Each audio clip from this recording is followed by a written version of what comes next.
Après Auschwitz. Le poème est laid, et il le rend plus laid, là où réside le pouvoir. Ce que Duncan comprit ou ne comprit pas, quand, écoutant ce soir-là l'autre poète lire, il dit « c'est d'une laideur absolue ». Et c'en était une. C'en était une qui arrêta le battement de mon cœur, car le poème l'interdit, non, pas un moment de grâce ni de beauté pour enrayer tout ce que ces temps exigeaient, où le poème, la merde, déversa sur le mur et le sol le sexe déchiqueté, partie génitale lacérée par les griffes des chiens, et la laideur que vous deviez endurer plus tard, qu'ils avaient enduré, non pas comme dans le rêve de Dante, mais dans un entonnoir qu'ils parcoururent et que les autres appelaient la route du paradis, maintenant petite bosse et trou, et dessous, et dessus, parmi tout cela, miroir brisé, bouilloire, poêle, théière en émail, bougeoir tressé du Shabbat, lambeaux de châle de prière et des lambeaux de corps, des os, ceux de son enfant, dit-il, sautant dans la boue, dans le bourbier et la fange, des membres délicats se déchirant chaque fois qu'il en retire un, le mystère du corps, pas un mystère, les corps nus, puis les corps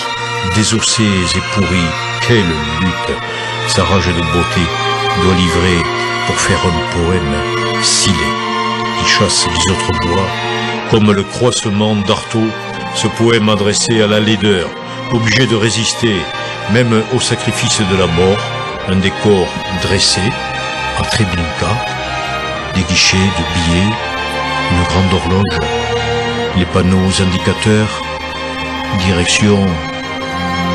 Bialystok, et l'homme crie, qui a vu,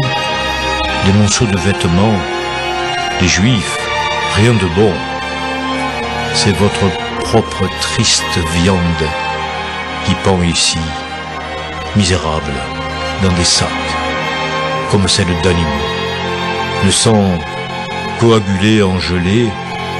une aisselle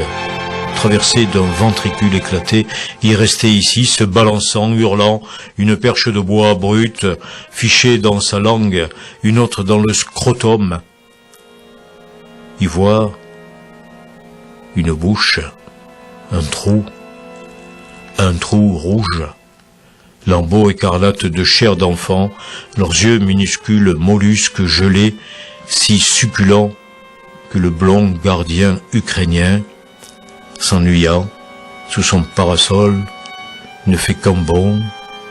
et les aspire à travers ses dents de fer, et son gosier les déglutit, puis, chiant, des globules de graisse et de merde qui coulent dans la fosse, où la victime, la fillette sans langue, lève un regard hagard et lit